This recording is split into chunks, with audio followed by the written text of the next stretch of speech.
So in this video, I'll be talking about how you can write a very good letter of explanation for your Canada study permit application.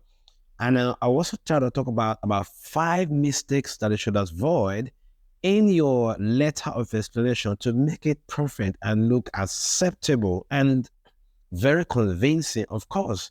Now, you should know the reason why letter of explanation for Canada study permit is very important, because this is the only opportunity you have to tell the visa officer, things about yourself and, more information that will help the visa officer look at your application in a holistic approach, okay? So if it's not convincing, then it's going to become a problem. So there are 5 mistakes that I've seen that people make in their letter of explanation that has become or that has caused them either a refusal, denial, or has made the visa officer not to be able to get a full understanding of their application. Of course, letter of explanation is one of the most important part of your visa application. So because of that, you need to take a lot of time. Just see your letter of explanation as you standing in front of the visa officer and try to defend yourself. Okay, so you don't do that by just writing something anyhow.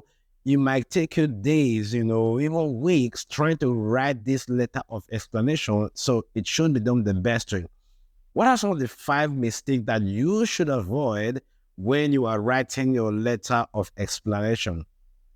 The number 1 mistake that people make, which is actually obvious, is not knowing the purpose of your letter of explanation. People think that, well, the letter of explanation is an opportunity for me to give them an overview of when I was born, what I did when I was small, the elementary school that I attended, the secondary school that I attended. So this is not your CV, okay? It is not you, talking about all your life experiences and story that may not otherwise be related to the application. If you tell the visa officer, this is a secondary school that I attended, of what use would that secondary school be to the decision of the visa officer? Except you just finish your high school, okay, and you're applying for, your bachelor's degree or a diploma. That is fine to talk about your secondary school. In that case, you don't even need to talk about your primary school. Your secondary school is okay. But if you already have a bachelor's degree and you're applying for a master's, or you're applying for a PhD, or you apply for a postgraduate diploma or another diploma when you already have a bachelor's degree, you don't need to talk about your secondary school. It's not important, okay? It's not important. So even go as far as talking about, these are the number of siblings that I have. I mean, that may be important maybe for home ties and such like that, but it doesn't really help the visa officer make the decision. And you don't start the writing your letter of explanation by giving history. The first paragraph has to be very straight to the point. I'm applying to give, I'm writing to give more details about my study permit application. And the course I've applied for is project management, starting in fall of 2024, at Cornerstone College, and it's a 1-year program. I've paid the tuition deposit. Straight to the point. One first paragraph, it has to, that is what we call a hook, okay? You don't want a visa officer to read that first paragraph and be like, what is this guy trying to talk about? It's like you're doing your cover letter for your CV. You don't start by talking about all irrelevant things. You just go straight to the point in that first paragraph. So see your letter of explanation as your cover letter for your visa application. So even if you included your CV, you're writing your cover letter to give more details to help the interviewer in that case to be able to see more reasons why they should hire you. So it's the same thing. You are trying to tell the visa officer why you should give me visa. So don't talk about all your irrelevant thing. It's just going to take up space that you're supposed to use to write all other important information. The second mistake that I've seen people make is giving too much details about their past job. Okay. Now it happens for different people. And let's give a scenario. Let's say you graduated in 2010 and you've been working and working. Now it's 2014. You apply for visa in 2014, and you're giving history about when I graduated from my school. I went for my youth service in 2011, and then from there I did a sales associate position in 2012 to 2014, and then from 2014 I did another position as a marketing manager, and then I moved on to my current role, which I started in 2022 as a business development officer. Do you know that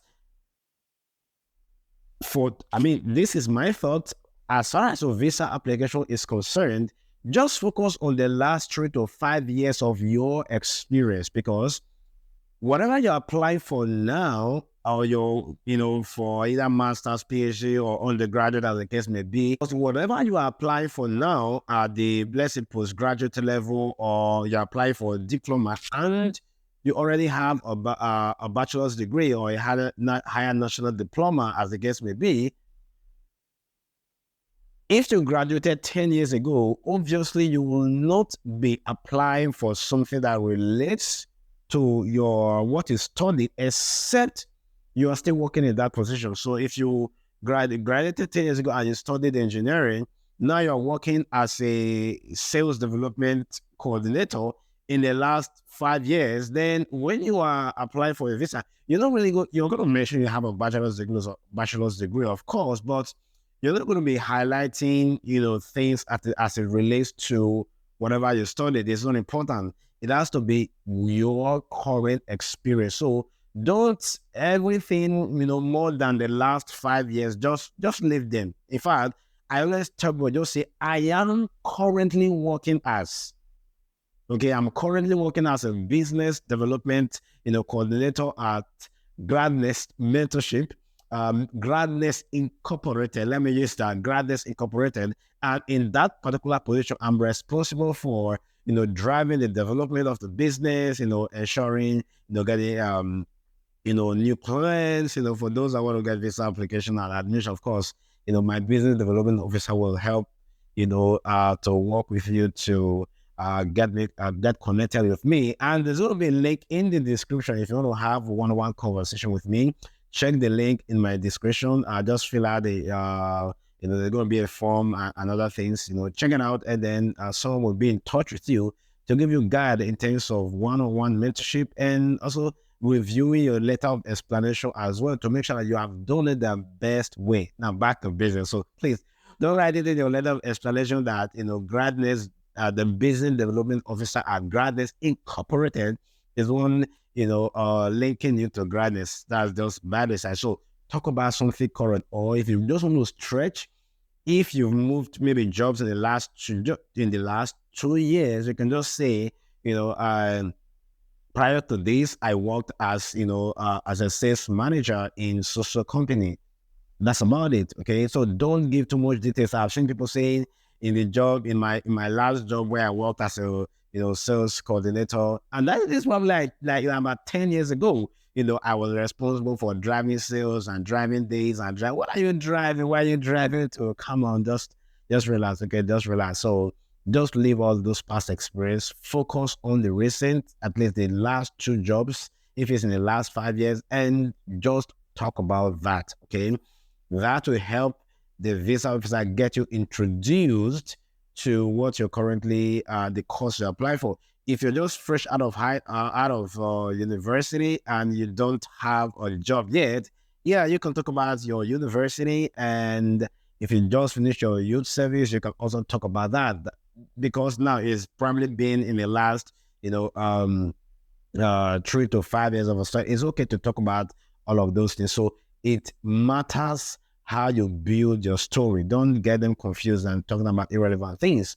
The third mistake that I've seen people make is spending less time to emphasize the main point. And the two most important points, or overall, the purpose of your letter of explanation is to tell the visa officer why you are applying for for a study permit, okay? And secondly, how it is going to be beneficial to you. These are the most important. So you should spend at least, 2, 3, or even 4 paragraphs really justifying why you apply for this course. And like I said, it may be related to your current experience, or it may be related to what you studied. If you just graduated, you have to give context. Okay? Let me give an example. Let's say you own a car dealership and you are you're a business person, right? You're a CEO of a car dealership, and now you've applied for a business, global business management. And so what are some of the things that you can say? Something like, I'm currently the CEO of, or the managing director of, GradNext auto dealership, and in that particular dealership, in response, or one of the things we do is buy and selling of new or used cars. And you can talk about this located in so and so country. You can say in the last few months, or in the last year, we've seen a kind of limitation in expanding our business globally. Okay. Now we want to expand our company by engaging. We can say maybe we've previously been involved in sourcing cars locally. Now we want to deal with cars at the international level, and want to have affiliation with companies in China, in Germany, in the United States. So you can see that it's already global, right? You're already talking about global. And you can say, in order to do this, I need to have an idea about how the global market work in terms of how the international relationship work.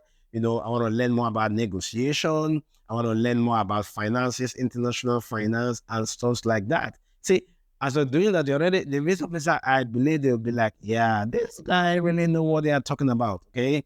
When you can see, these are the reason why I want to go do a postgraduate diploma in global business management, okay? See, you can see how everything is all playing, okay? So you talk about that.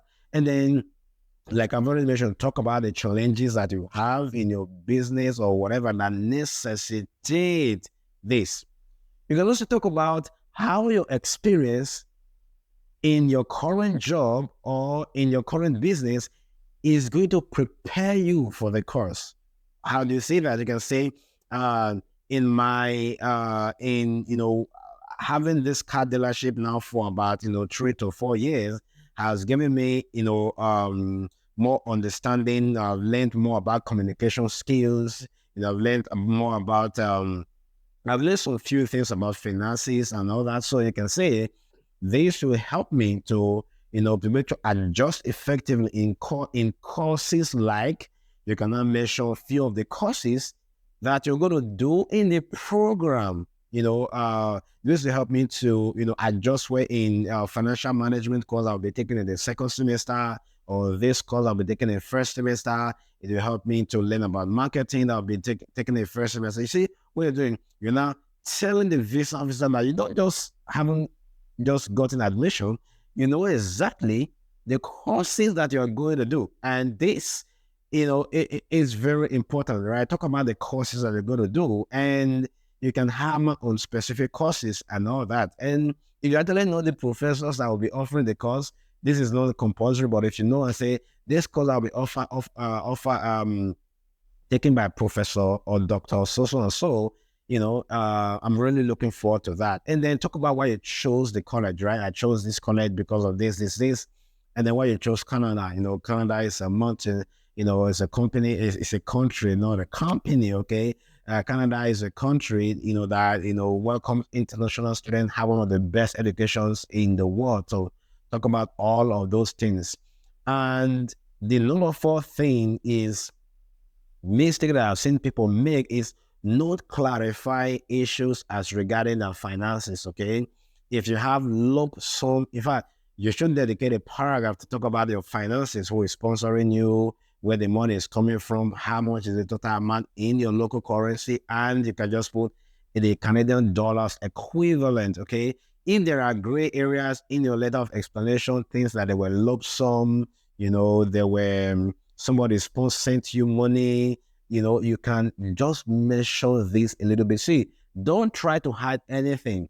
If you try to hide anything, it's going to become a problem, because by the time they are reading through it, when they get confused, they just get angry. That is what I think. If it's difficult for them to understand, then it's going to be a problem. So explain key things. You can, if you want, you can even do a table to explain, okay, these are lump sum that I entered to my account. This is a date and this is the purpose. This is where the money came from, okay?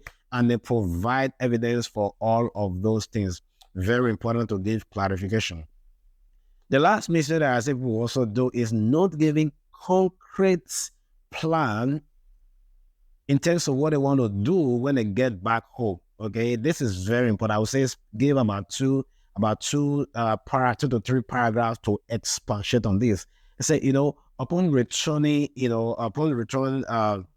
or when I return from Canada to my home country, I'm going to expand my business in these steps. Okay, you got to say, with the international management that I've learned, I'm going to establish, a new office in, reach out to more companies in China, and then we plan to expand, our department, and do this step by step. Talk about how this is going to contribute to whatever course you've applied for. Talk about how it's going to contribute to your home country in terms of employment rate, if you are having a business, or if you're just employed. Talk about how this course is going to help you get better in your job, okay? And then if your company sponsors you, you can talk about how whatever bigger position that they're going to get because of this particular job or position that you have gotten, okay? So if you do these 5 things, and I think you should be good. Don't let it be too long. I would say ideally 2 to 3 pages. If you have too much story to tell, 4 pages maximum. Okay, that should be fine. If you don't have anything to say, you write 1 page, that's all for you. But I'll say optimal 2 pages. And then if you want to overstretch things and you have a lot of things to clarify, 3 to 4 pages are okay. Okay. So that's going to be it for this video. If you need a special guide in terms of letter of explanation, how to work on the story to make it the perfect thing, so there's going to be a link in the description. So check on the link, check out my website, and there are lots of information on how to connect with me, on how to sign up for my mentorship, and I will be glad to review your letter of explanation, give you some ideas, and hopefully you get that approval that you long been waiting for. Thank you so much for watching this video. If you haven't subscribed, come on, what are you waiting for? If you found this content useful, why don't consider hitting that like button? I think it will help the YouTube. It will help the YouTube algorithm recommend this video to other people, and also share with your friends as well. There are lots of other contents in this channel that will help you get your visa approved. So see you in the next video. Cheers.